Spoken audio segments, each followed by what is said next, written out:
নমস্কার বন্ধুরা, আমার আজকের রেসিপি লোটে মাছের ঝাল। চলুন রেসিপিটি দেখে নেওয়া যাক। প্রথমে একটি কড়াইতে আমি দিয়ে দেব পরিমাণ মতো তেল। তেল গরম হয়ে গেলে ফোড়নে দিয়ে দেব জিরা।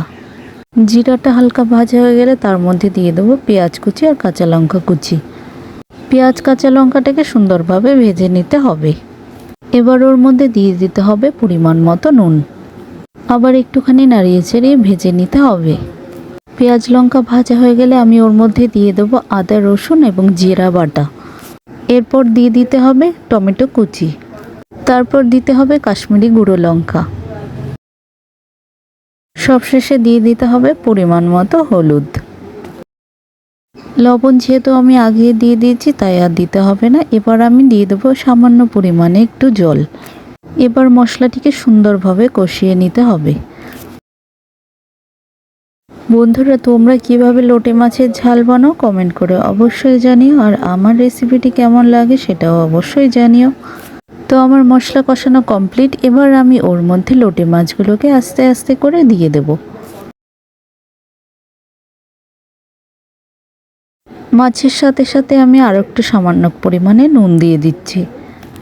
খুন্তির সাহায্যে হালকা নাড়িয়ে চেড়ে নুনটাকে মাছের সাথে মিশিয়ে দিতে হবে।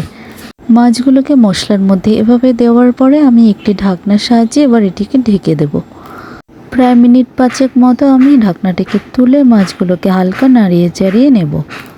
মাছটাকে হালকা নাড়িয়ে চাড়িয়ে নিলে মাছটার অপর পিঠও বেশ সুন্দরভাবে সিদ্ধ হবে এবং মশলা আর নুনও ঢুকবে। এভাবে নাড়িয়ে চাড়িয়ে নিয়ে আমি আবার ঢাকনার সাহায্যে প্রায় মিনিট 10 মতো ঢাকা দিয়ে রাখবো। যাই হোক বন্ধুরা, মিনিট 10 পর আমি ঢাকনাটিকে তুলে দেখলাম মশলাটা সুন্দর গ্রেভি হয়েছে, আর একটু মাছ থেকে জলও ছেড়ে দিয়েছে, মানে একটু ঝোল ঝোল হয়েছে। ঢাকনা ছাড়াই এবার আমি আর কিছুক্ষণ ফুটিয়ে নেব। একটু টেস্টি করার জন্য আমি ওর মধ্যে দিয়ে দিচ্ছি গরম মশলার গুঁড়ো। তোমরা চাইলে ব্যবহার করতেও পারো বা নাও করতে পারো। লোটে মাছের এই রেসিপিটিতে মাছটিকে বেশি নাড়ানো চাড়ানো যাবে না, তাহলে মাছগুলো একদম ভেঙে যাবে। তো বন্ধুরা, আমার আজকের রেসিপিটি একদম তৈরি। এবার আমি গ্যাসের ওভেনটিকে অফ করে দেব। তো রেসিপিটি তোমাদের কেমন লাগলো কমেন্ট করে অবশ্যই জানিও। ভালো লাগলে একটি লাইক করে দিও এবং আমার চ্যানেলটিকে সাবস্ক্রাইব করে আমার পাশে থেকো।